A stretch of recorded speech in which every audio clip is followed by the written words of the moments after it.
Well, good morning, everyone, on this rainy Thursday, as we've already mentioned. I hope I don't need an introduction, but just in case, I'm Sharon Bryson, CEO of your association. And again, I can't thank you enough for being part of this conversation. Hard to believe that we're already at Q3, oh my goodness, of our volunteer leadership meetings. When we were unable, unfortunately, to have our traditional leadership summit this year. I think our team came up with a great idea to try to keep our volunteer leaders connected to each other and also connected to our NCACPA team. So again, thank you. And we so appreciate the level of participation that we've seen. We're going to address a topic today, diversity, equity, and inclusion, that is at the heart of our NCACPA strategic initiatives. If you've seen, and I know you all have because you're part of our leadership, our strategic placemat, DEI touches each and everything that we do from a strategic standpoint, or at least it should. At least it should. And so today, we're going to highlight some of the conversations that have taken place, certainly at the board level, because there have been many. And we've been on this journey for quite some time, and we'll be on it ad infinitum, because that's the entire point of this topic. So in addition to the board focus, our NCACPA team is certainly focused on this topic as well. Kelly and I were chatting a little bit before we welcomed everyone in. We want you to pose questions. We've got some polling that we're going to participate in this morning, but the chat room will be open, and it's our desire that this be as informal and conversational as possible, because in no way, shape, or form have we thought of everything. We will address your questions and we will add it to the list. If we don't have an answer, we'll say, we'll see what we can do, but we're going to address this together.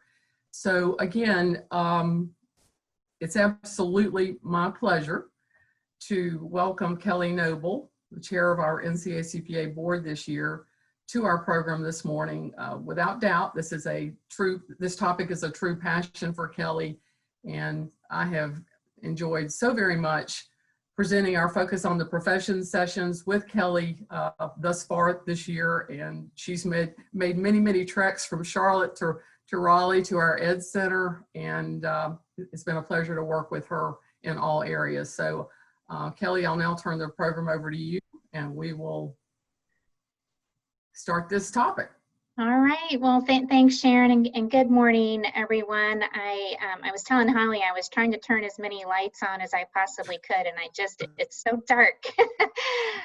But it is good to see everybody's smiles this morning on a rainy, gloomy Thursday. So, as Sharon said, this is the topic of DE&I is an important one. I know it can be a sensitive topic for some. And we really want to create a safe space here among our volunteer leadership to have some really great dialogue about the things that we can do to enhance this tenet of our strategy and our profession. And I tend to think of it in several different buckets.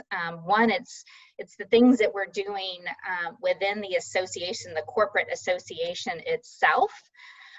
It's the things that we do amongst our volunteer leadership and within our committee structures, and how you all interface to bring forward ideas within your smaller groups out in the profession. And then it's also, even in this third bucket, how can the association continue to educate? It's one of our strategic quadrants as well, but how can we continue to educate all of our 14,000 members on this topic so that we can continue to move forward and make progress.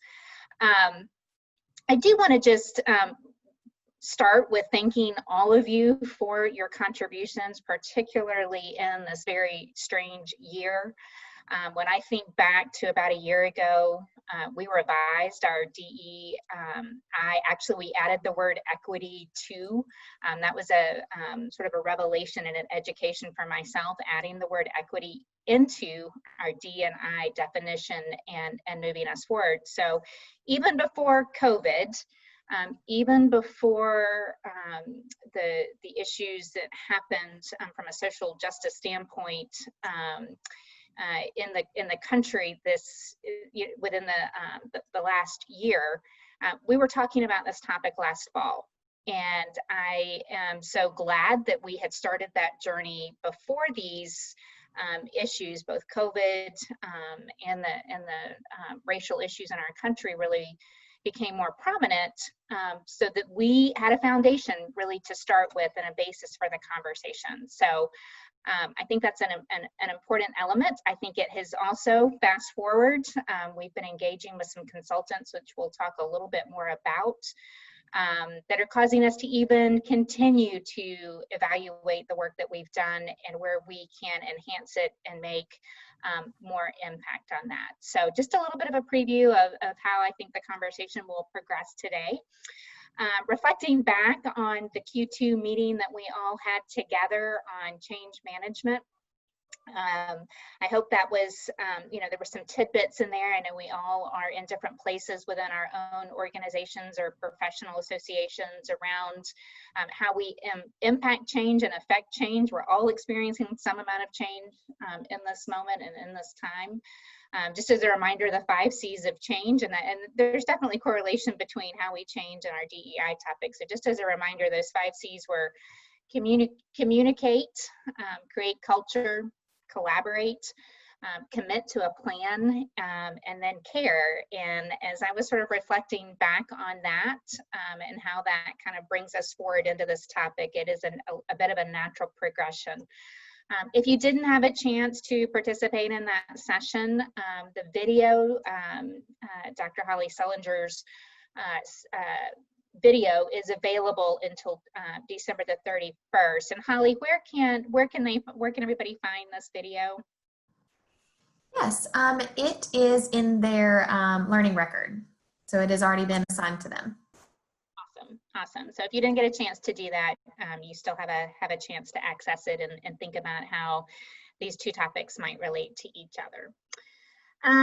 Okay, so moving into really the meat of DE&I, and so Sharon, I know I texted you this morning, did we have any slides? I did ask Holly if she wouldn't mind putting up our strategic quadrant slide, just so we can really anchor back to the fact that DE&I really sits at the center of all the things that we do as a profession. I know you all have seen this, but I just think it's really important that we come back to it and just kind of have this present of mind as we talk about this topic. So, whether we're within our committee structures or where we are within these quadrants, how we think about diversity and inclusion. And I have my own version. I know a lot of people talk about, well, maybe define diversity and inclusion. And my own definition of this is diversity is how we look. So when we can visibly see our differences in each other, where that's racial, abilities,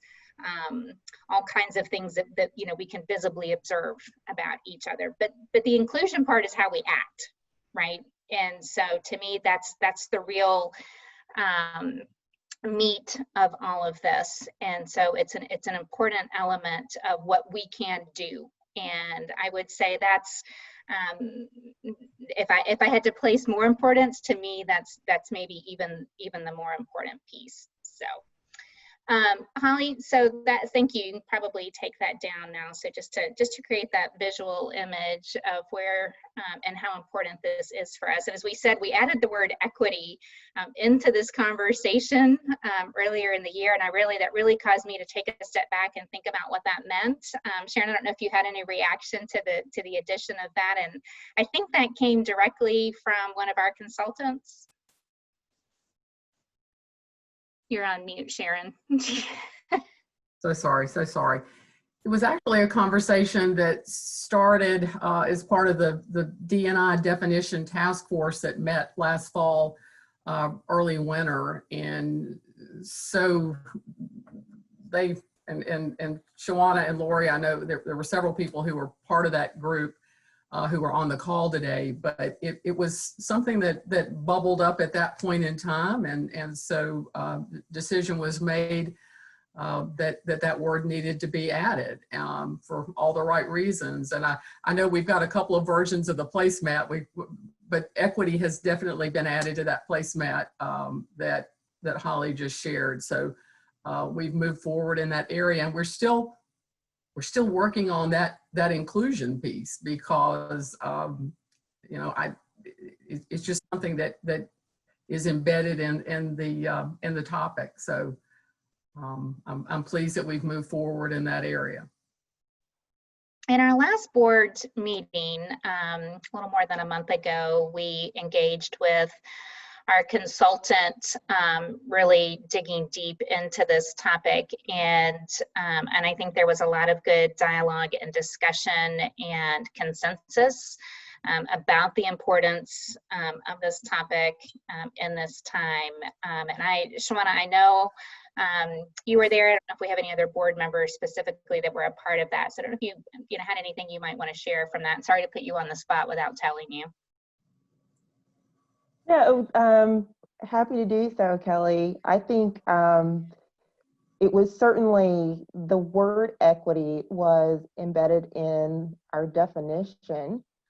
And as you said, it was one of those things that as we kind of evolve through our own understanding and as the nation and other businesses and resources help to educate us all, as we explore these topics, it became more evident through those conversations that it wasn't enough to include the word in our definition, but also to make sure that it was included in our overall strategy and was in the forefront. So as you said, this whole process has been a personal education as well as a journey for the association. And I'm really excited about the conversation and having all of these leaders here for us to continue that dialogue and continue to grow and understand how DE&I fits into our overall strategy. So. Perfect. Thank you, Shawana.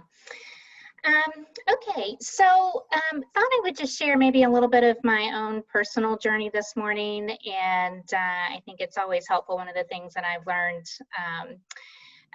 really is the power of the personal storytelling and how that can help us all come together and think about how it relates to our impact. I've been in the profession. I started in this profession almost 30 years ago, and I think when you look over anything in that time frame and over that length, it's hard to believe, but over that length of time, there's no question that we have made a lot of progress. When I started in the profession, there were very few women in the C-suite. Not as many today as we would like either, but I sit in public practice, so very few women in the partnership ranks and certainly within the leadership ranks of public accounting organizations. In fact, we even had dress codes back then. That's even harder to imagine now. And women had to wear suits and skirts and dresses and pumps, and I can't even imagine asking our young professionals today to adhere to a dress code such as that. So I think that, to me, it's a micro image of creating a lot of progress for our profession. And in the recent article, this will be coming out in the next interim report, I reflected back on a moment that I think was pivotal for me. I made partner actually working a part-time schedule while I was raising my children. I do in the late 90s, I would say that was a bit of trailblazing, but didn't do it by myself, but did it with several colleagues, and was able to make partner in a part-time arrangement while I was raising children, and very proud of that. And but I was sitting in a room one day. I was the only woman at a table. There was probably 10 other men 10 other male partners sitting in the room. And one of my very seasoned male leaders said to me later after the meeting, and I can even remember my heart pounding at some standpoint of like, oh my goodness, I feel very out of place in this room, and it's a little scary to even speak up. And he told me later, he said, Kelly, I know what every one of those other 10 men are going to say. He said, I never know what your perspective is going to be. And he, in that moment, and he was so interested in what my perspective was, really validated me, and that gave me so much confidence, and I think really helped me lean into my voice going forward. And I share that story only as it's one thing to have big programmatic things that we can all do, and actions that we can take from a programmatic standpoint, but a lot of times it really is those small moments that we can have with someone who doesn't look like us that really sort of propels and instills the confidence to continue to help people advance and move forward. So I just wanted to share that personal moment, and it's that was almost 15 years ago or more, and I think about that, and it was really such a powerful thing, a very small moment, but such a powerful thing that really is kind of seared in my mind of helping me get to where I am today. So a couple of things that I just want to share. You'll also see this in my article, the next interim report, and then just kind of love to open it up for a little bit of dialogue before we go into our breakouts if anyone wants to share. A couple of things that I think we need to focus on as a profession as we're moving forward. When we really look at demographics and data and statistics, there's always a story to tell when we dig into those numbers. I don't think we're attracting a diverse pipeline. When we go into the accounting programs, or when we look at even the enrollment in the accounting programs, which is not as stable as I think a lot of us would like for it to be, we don't look like the broader population. And so there's a lot of data to back that up. And as I was reading and preparing and educating myself this summer, we don't seem to be a destination, a professional destination of choice for communities, for a lot of non-white communities. So it really is important that we think about how we can improve that in that standing in diverse communities. I've said this before, a lot of times, and I know this from my own organization, there's a lot of competition. So even when we do have and see diverse candidates in the accounting programs, there's a lot of competition, frankly, amongst the recruiting for diverse candidates. And so, that's great, but it's not enough to just pat yourself on the back and say, we improved our statistics across this hiring ratio. But really, what are we doing? This goes back to my point before about the inclusivity. What are the actions that we're taking to really retain talent and create a more inclusive environment? So there's a lot of things to do on that front. I think that's honestly the harder part of all of this for everybody. And then the third part would be how we promote and advance our diverse talent. And I kind of hold myself up as a bit of an example of trying to break some barriers in a time when I started in the profession, and what my responsibility is today to continue that. And I know we all heard our newly elected Vice President-elect say that, it's one thing to be the first, but you certainly can't be the last as you're thinking about what your legacy needs to be. So I think these are three really important elements of all of that. So it's attracting, a diverse pipeline, whether that's within our professions and certainly within the structures and the volunteer groups that you all are leading. It's retaining and being really inclusive to make sure that those voices are heard within our teams. And then really advancing and creating and seeking opportunities to ensure that we are maintaining that diversity all the way through the leadership ranks of our organization. So hopefully that there's something that resonates in that. If anybody has anything that they would be willing to share, would love to kind of open that up.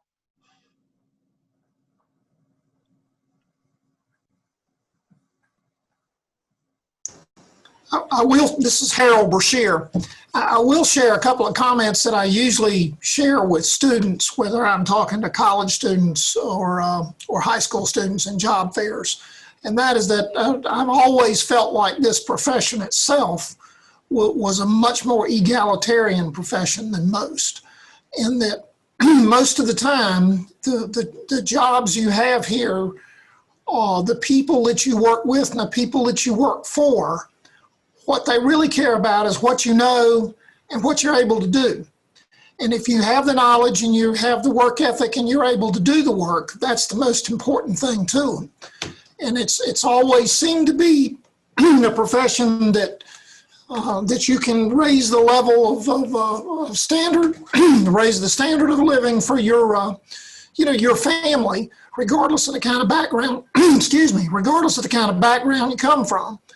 Yeah, and I think trying to emphasize that message at a younger and younger level with students is one of the ways to try to encourage more participation and realize this is a very viable avenue for anybody who wants to achieve and do better. Yeah, Harold, I love the way you frame that. I've always said that this is one of the great professions that can really change our socioeconomic status regardless of where you started. And I don't think as a profession we do enough really to talk about that and promote it. Might have a little bit of an image problem out there amongst folks with thinking about green pocket protectors and kind of boring. And so I think it's up to us really to change that conversation as well. So great comment. Anybody else? You know, Kelly, I'll just mention on that point, I will never forget one of the first career fairs I went to at a high school here in Wake County. And of course, we were talking about the profession. There were a number of CPAs there with me, and there was a student sort of in the background, and I could tell he had a question. And I also could tell he didn't want to ask it in front of the group. And so I walked over the side and I said, "Is there anything you'd like to talk about?" And he said, "I'm willing to listen all day, and I'm embarrassed to ask you this, but it's what I need to know." And I said, "What's that?" He said, "Can I make money? I want to know the salary. I want to know the starting salary, and I want to know that I can have a better life and have a better life for my family." And so to Harold's point and to yours as well, Kelly, and I had no problem with that question. I actually should have led with that information in a high school setting because that's important and the opportunity is there. So just another story. We had several years ago, we had a young Hispanic guy who joined our team, my team and my organization, and was just doing really great work. And there were a couple of questions a few times about why he had to leave at a certain time or another, and it took a while to sort of uncover that he was supporting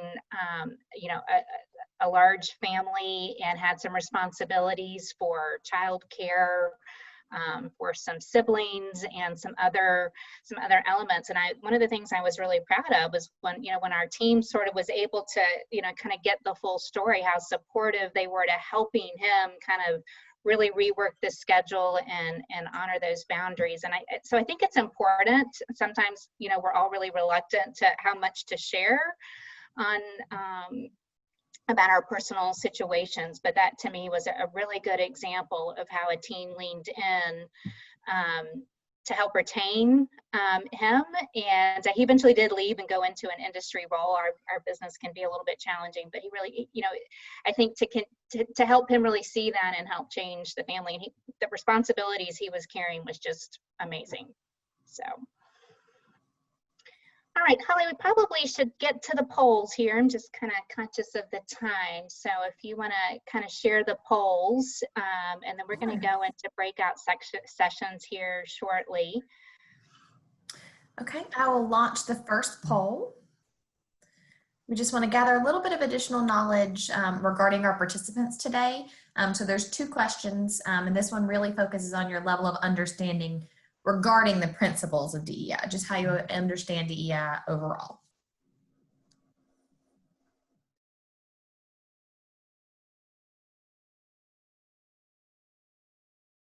Yeah, okay, so it looked like about 67% were showing that knowledgeable. I think that's a really healthy sort of outlook. I consider myself to be knowledgeable. I'm very reluctant to click very knowledgeable on anything, as I'm sure there are things that that we don't know. And I think it's important that we continue to be open and engaging in dialogue like we will be doing today, sharing ideas and opportunities and just challenging ourselves constantly on this topic. So, all right, Holly, you want to do the next one?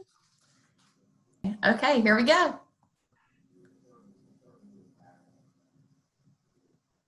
So I think most of us are really willing to engage in broad conversation, and I think that's really a great opportunity, and hopefully we'll continue to have some good dialogue and conversation this morning.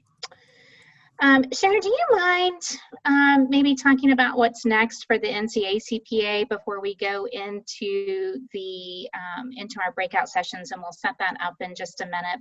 But I do think it's important that we talk about it, and probably rather hear from somebody other than me at this point. Oh, well, I don't know that that's the case at all, Kelly, but I'm happy to weigh in on that. You mentioned earlier, Kelly, that we've been engaged with consultants, and there were a series of recommendations that the consultants with Pillar Consulting, let me be specific about that, presented at our October 1st Board of Directors meeting. And the board was very intentional in that conversation, and our leadership team here at NCACPA was as well. And we have contracted with this consulting firm to focus on our next quadrant of work, if you will, and it's been set up in a quarterly fashion. And in talking with folks on our team, and also we've got a conversation with our consultant next week, it's probably going to be, well, not probably, it is going to be December and January before we roll up our sleeves and get involved in some of this. But there's an assessment piece that's going to be very important that will enable us to benchmark progress as we move along. There's also some assistance that we need in the communication and messaging area that we're going to focus on. We're also going to look at some work of a task force. Many of you are aware of our committee restructure task force.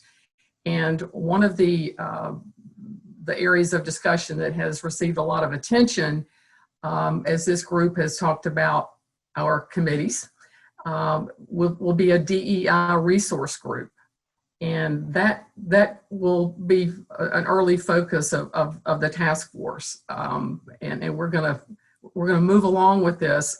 Many elements of the committee restructure task force will not go into effect until the beginning of our new fiscal year, which is May 1. But the DEI task force will move faster. The statement, the diversity, equity, and inclusion statement, Kelly, that you referenced, that our prior task force worked on, that we've shared during our Focus on the Profession sessions over the last several months. Our consultant feels like that statement needs a bit of a refresh. And so that's something that our DEI task force is going to look at and focus on as we move forward. So those are the major areas that we're going to look at this point in time in terms of the next phase, if you will. And Amelia Hodges and I met yesterday to talk a little bit more about this. And I'm sorry, Amelia is not able to be on the call this morning due to another meeting that she has. But we also are very focused on both staff education for our NCACPA team as well as member education. We partnered with another entity called the Diversity Movement, which is an entity of an organization by the name of Walk West. And there's a on-demand program that we've already made available, Diversity Beyond the Checkbox. And we've received very, very favorable feedback regarding that program. So if you haven't had a chance to take advantage of that, I encourage you to do so.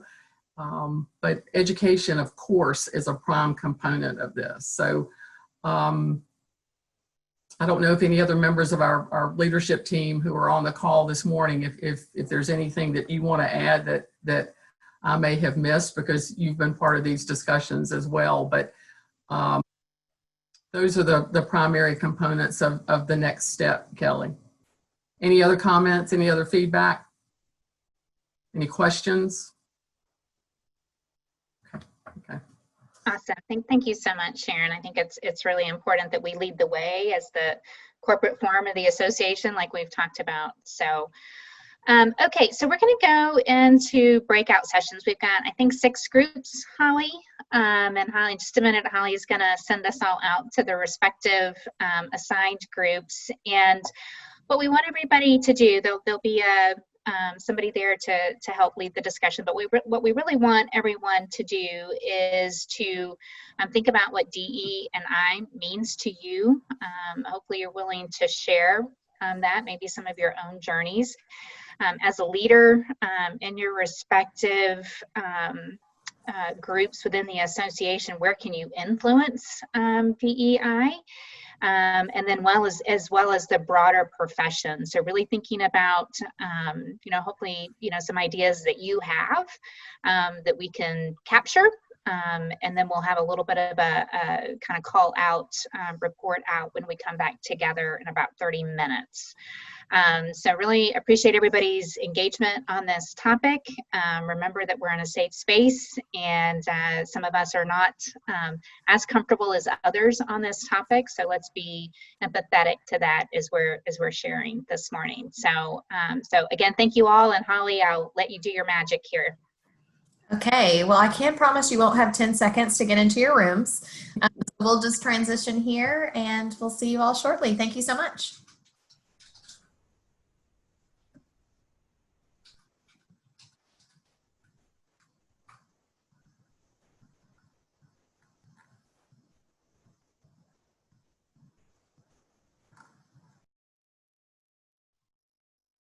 Do we have everybody back, Holly? Yes, we do. We are ready to go. Awesome. Well, I hope you all enjoyed your breakouts. We had some really great discussion in my breakout, and really appreciated that time. It went maybe a little too fast.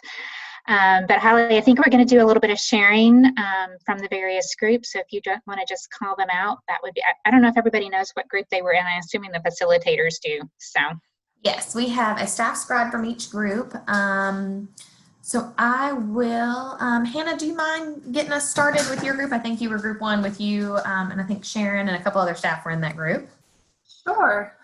So just for our top 2 takeaways, you said, right? That'd be great. Yes, please. Okay, so we had a lot of really great discussion, heard some hard stories, but they were real and authentic, and just, shows us how much work we still have to go. One of the 2 main things we talked about where we can influence DEI was identifying more recruiting mechanisms, making sure that, it was explained if somebody's in charge of recruiting, you're going to do what you get graded on.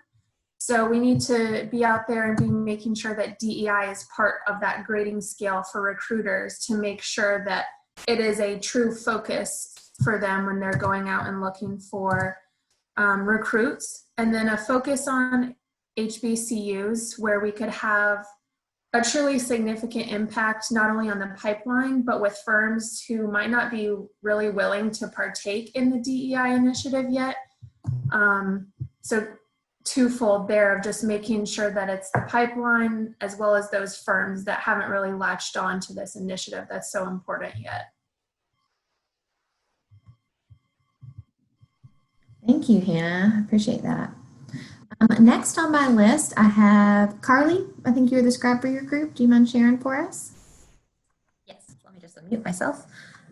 So this was a kind of twofold question. For the first part about what diversity, equity, and inclusion means to us, we actually had someone who brought a new acronym to the table that no one in our group had heard of, which was IDEA, with the A being access, so inclusion, diversity, equity, and access, which I thought was a really good perspective. And then with diversity, equity, and inclusion, recognizing there's more to it than meets the eye. It's not always something you can see in physical. And then really it's not only having different perspectives and demographics, but creating an environment in which everyone can contribute and their contributions are received equally, equal value and weight. And then where we can influence within the profession, we had an emphasis on destigmatizing controversial discussions and topics by more regularly communicating and having leaders check in with their employees more regularly and, you know, a little bit more deeply than just a, how are you doing every once in a while. And then also our other suggestion for this was creating a space to have honest and personal conversations and not necessarily lives when having those conversations.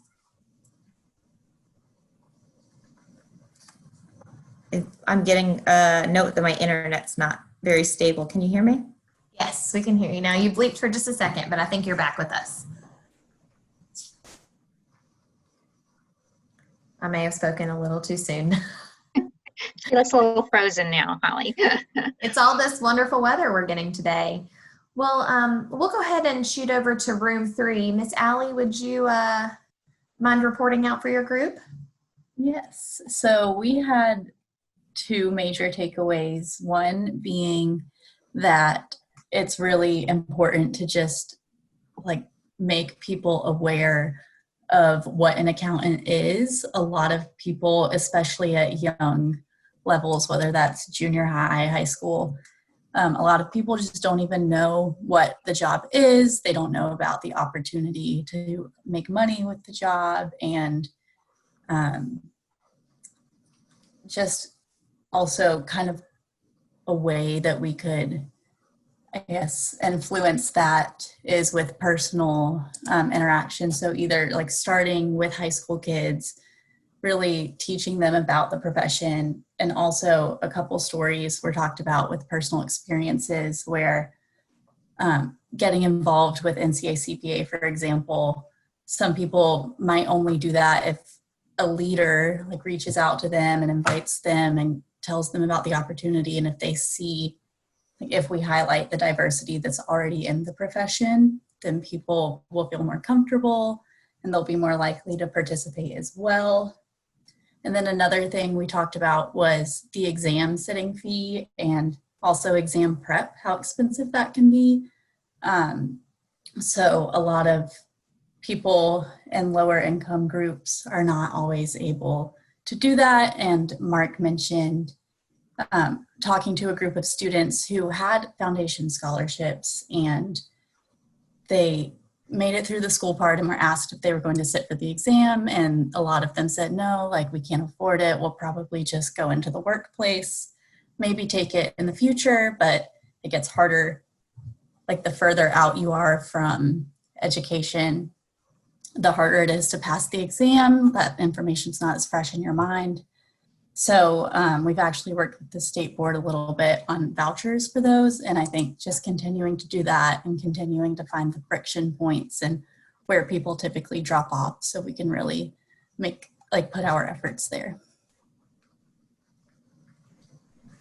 Thank you, Allie. Next, I have Linda Dodd. Hey everyone, we had a wonderful, rich conversation. I will stay focused on a few largest takeaways. The power of one voice, and that was brought into context in several different ways, but just as a reminder that a single conversation can begin a movement. And so some of those most important conversations can happen one-on-one, at work, in a workplace, or in a personal setting. And to really be vulnerable and willing to have that does take courage. Julia talked about that as just really being willing as a leader to facilitate those tough, uncomfortable conversations as one of the primary responsibilities. The other, one of the other big interesting conversations came out of thinking about the opportunities within the profession, and to flip our own perspective on that and to recognize the huge opportunity that we have, as there are higher barriers in other professional settings. So what can we do to really create that interest or excitement at that school level? And I want to just call out Jared, who in a small firm has identified that one of their missions is to not be monotone. So even by having only 5 members, their opportunity is to be intentional in seeking that diversity of thought and expertise by bringing in that next candidate. So to just see that real possibility at every level of how we can make an impact. And finally, I'll close, and it was comments that came originally from Christine, is that the recruitment is an aspect of it, but the retention really gives us an opportunity, the litmus test of how effective we are as an organization. How are we really taking a hard look at any turnover that we have? Are we creating that and comfortable environment for people, for the talent to want to stay with us, and really growing that within? It was such a great privilege to be part of that conversation this morning. Thank you, everybody. Thank you, Linda. Next on my list, I have Miss Jackie. Hey, good morning, everybody. Well, Linda, we had very similar conversations in our group. Well, first, when we were talking about what DEI means to us, we talked a bit about equity in particular, about the difference between what that really means, the difference between equality and equity, how equality is treating everybody the same. Equity is recognizing that there are barriers and advantages, and and being able to adjust for those. We talked about being the influence that we can have is being purposeful and seeking diversity of thought and experience and input, but you have to really build that culture to be able to increase the acceptance and understanding and appreciation for those that kind of discussion. And we also talked about students, also just about how we feel like that we need to go into the high school more to talk about what an accountant does to students of all backgrounds. So not just talking about tax and audit, but really talking about what the profession can do for them and their career, and making sure that it's that we're talking to students, like I said, of all backgrounds. Thank you, Jackie. Sure. And last but certainly not least, Tika, I believe you and I were scribes for our group. If you want to get us started. So we too had some really engaging conversation, and because of that, my notes are terrible. So I'm just going to go from what I remember. So of course we dived into the first question, what does diversity, equity, and inclusion mean? And everyone presented their ideas. I think what really stuck out, and most of the conversation that we had was it's not really tangible. So as we think about diversity, we also really want to think about diversity of thought, of values, of beliefs, so things that you cannot see. And so I thought that was a key takeaway for me and the people in my group. And I think it was Robert, and Robert, you have to tell me if I'm wrong, but he had some really good points about how inclusion is bringing more viewpoints to the table, and how that really increases the value proposition of an organization. Because once you have the more diverse and perspectives and views that you have, that's the greater success of your organization. And I think that I captured that correctly. And then the second question, one of the key takeaways was we have to be mindful, especially within NCACPA, of how we use certain words. We talked a little bit about some experiences that we've had from networking groups and our experience at Ally Bank and how we use CPA, for instance, and we're very specific about who can attend certain events for us, and not knowing that it's exclusionary for some people who may be interested in attending some of these events. And just really quickly, I shared an experience that I had this week with a group of board members as we talked about the senior life category and how it's important for us to broaden our perspective and how we think about certain things. And just really quickly, one of the people on the call expressed their views about how just using the word senior in life is exclusionary and how we put these people into this category once they've reached a certain point in their careers, and we put them in this category, but we put them to the side and we don't offer the resources and benefits that they need as they're going through this transition in their life. So just being a little more open about how we look at all age groups within the association and in the profession was really eye-opening. So I don't know if I've captured all of what we said, but Holly, if you have anything else to include. No, I think the only other thing I noted that we mentioned was just how we can be aware as an association and as the leaders of this association on how to make the profession and the association inviting to everyone. You know, what are people looking for that would bring them in and make us seem like the place that they want to be? So I think that's just something for us to be really but now that was all the, oh. I'm sorry, Holly. One last thing we talked about, because Kelly and someone else talked a lot about this, about how it's important for us to get back into the schools, broadening that pipeline and talk about like the diversified paths into the profession. Absolutely. Yeah, thanks for sharing that too. That was the one thing I was going to share that I thought was maybe a little more explicit from our group too, is that it is really important. We seem to have this limiting path, and we all sort of acknowledge that when we were coming through school, it was get your CPA, do your time in public before you do anything else. And that is, you know, maybe limiting and exclusionary to some additional kind of access to our profession. And there's definitely capacity out in the program. So I think that's an opportunity for us as well. So Holly, you're on mute. Did we catch everybody? We did. So it is back to you, Madam Chair. Awesome. Thanks so much. And you know, one of the things that we also talked about in our group was finding out what's important to somebody else and making it important to you. And I think when we really are able to get out of our own space and our own experiences and ask a very simple question, is what we're doing important to you? Does this resonate with you? And so often that one simple thing is what we tend to gloss over. And so I would sort of challenge all of us in our respective intersections in the organization and the NCACPA organization, as well as our own profession. So we're really thinking about that. Is what we're doing important to you? And if it isn't, what is important to you? And how can we make that important to the things that we do on a daily basis? So really want to thank everybody. Sharon, do you have any comments that you want to share before we close out our session today?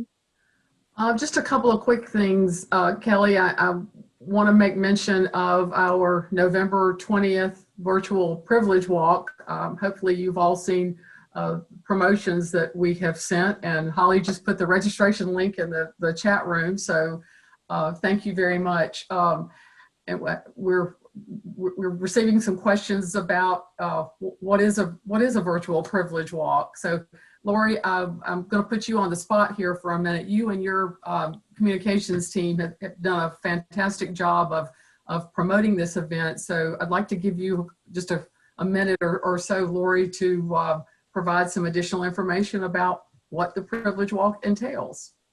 Oh, sure. And it's like everything, it's been a true team effort.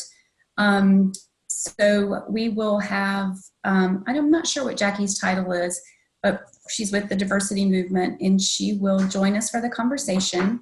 And the first part of the event is a series of statements where individuals will keep up with a yes or no tally, if you will. There's absolutely no expectation that participants share their tallies after the questions are posed. It's really for self-reflection. And then the second part of the event will be a panel. Kelly's on it, Shawana's on it. We've got a diverse group who will talk through some of their personal experiences. And we hope everybody can find time on the 20th. I think it's from noon until 1 o'clock. Holly, correct me if I'm wrong with that. Someone already said it's free and it's open to anyone, members, non-members. We encourage you, forward it to your colleagues and your staff members. Whitney was saying she had done that at Duke, and there are several Duke registrants.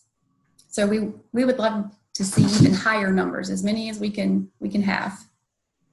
Excellent. Lori, to echo that before we close out, Sharon, we've gotten a couple questions in the membership area if it's appropriate for family members or for kids, if you have older kids, or, I mean, as a parent, you would know what's appropriate for your children. But there are some like high school age kids or middle school age where families have asked if they could participate. And anybody who could benefit from this, we encourage you to bring. Spouses, I mean, I know a lot of us are working from home, so we could have a virtual lunch with your spouse and learn something. So we encourage everybody to join. This is not just for the association, it is for our community as a whole. Well said, Holly. Thank you. And Lori, thank you as well. So we're excited about what we're going to learn and what we're going to experience together, and also individually on the 20th. So so thank you very much.